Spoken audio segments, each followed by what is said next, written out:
Português. Surgiu o momento de podermos finalmente viver como seres livres numa pátria livre. Surgiu o momento de arrancarmos a mordaça, de quebrarmos as correntes da opressão e conquistarmos a liberdade. Chegou o momento de nos levantarmos em massa para acabar com o fascismo e instaurar a democracia em Portugal. Era uma voz de uma certa cólera, por vezes até de uma certa raiva, mas sobretudo de indignação. E era uma voz, era um apelo que chegava na noite. Não tínhamos certezas nenhumas, nem sabíamos sequer se voltaríamos um dia a Portugal. Agora tínhamos convicção de ter razão, de estar do lado da razão. É um caminho de grandes transformações democráticas e sociais, de grandes transformações revolucionárias.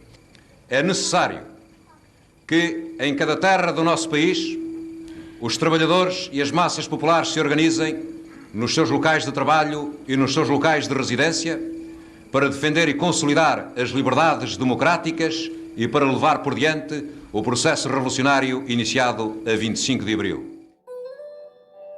Manuel Alegre de Melo Duarte, poeta com marcante atividade política, nasceu a 12 de maio de 1936. Estudou na Faculdade de Direito da Universidade de Coimbra, em Lisboa e no Porto. Foi campeão de natação e ator do Teatro Universitário de Coimbra, ATEUC. Em 1961, é mobilizado para Angola. Preso pela PIDE, passa 6 meses na Fortaleza de São Paulo, em Luanda, onde escreve grande parte dos poemas do seu primeiro livro, Praça da Canção. Em outubro de 1964, é eleito membro do Comitê Nacional da Frente Patriótica da Libertação Nacional e passa a trabalhar em Argel, na emissora Voz da Liberdade.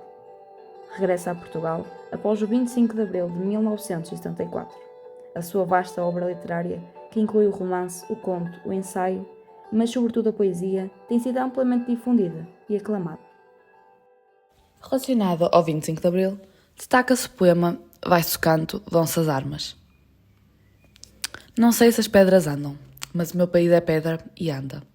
Desloca-se, foge, pula ribeiros nas pernas do povo, salta fronteiras nas minhas pernas, rasteja, nada, esconde-se, atravessa montanhas, desaparece, disfarça-se. O meu país deixou de ser país. É qualquer coisa que caminha, que se procura. Saudade de ser pátria. País em movimento, país sem chão. Assim cortado pela raiz, o meu país é feito de 2 países. Um é dono, o outro não. Fica o dono e vai-se o outro. O que se fica tem tudo. O que se vai, nada tem. Nem terra para ficar, nem licença para ir. O meu país não é dono. Não tem licença de nada. País clandestino. Pedra ambulante. Chão que sangra. Que caminha. Pula ribeiros. Corre. Derrama-se. E vai-se com ele a força, a guitarra, a pena, a foice. Vai-se o canto. Vão-se as armas. O poema Vai-se o canto, vão-se as armas, da autoria de Manuel Alegre, insere-se no canto 4º do seu livro de poesia intitulado O Canto e as Armas. Este canto refere-se ao tema da imigração, antes da Revolução de 25 de abril de 1974, o que se reconhece perfeitamente ao longo de todo o poema. É a emigração clandestina da força de trabalho que se ia por melhores condições de vida num país pobre, porque o dono tinha tudo e o povo, o que se vai, não tinha nada. Apenas a força do seu trabalho, do qual beneficiava apenas o dono, António de Oliveira de Salazar. Isto é uma sine-doc para os muitos donos exploradores e o seu líder, o ditador. Muitos portugueses viram a França como uma fuga ao fascismo. As viagens faziam-se à noite em barcos, caminhões ou comboios, em difíceis condições. Além disso, eram ilegais, por isso deviam esconder-se da polícia. Esta fuga de um país enfraquecido é retratada no poema, cortado pela raiz, em chão que sangra, onde o sentido de pátria é mais forte porque dela fica a saudade que nos partem. Saudade de ser pátria.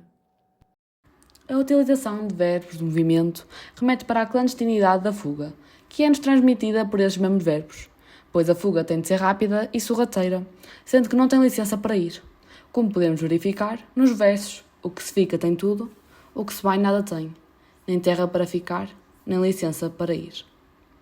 Ou seja, os que partem representam um país e são de todas as vertentes sociais. O proletariado, trabalhadores de produção industrial, cuja única fonte de rendimento é a venda da sua força de trabalho, a foice, os agricultores, nomeadamente os alentejanos, a cultura, a guitarra e a pena. No último verso, vai-se o canto, vão-se as armas. A poesia de intervenção de poeta é referida metaforicamente como canto e como armas. Como canto, porque a poesia, pela forma como está escrita, aproxima-se da música. Como armas, porque a poesia de intervenção pretende nitidamente lutar contra os donos que ficam no país, os ditadores, e alertar para o facto de haver muitos, não donos do país, que deixam este.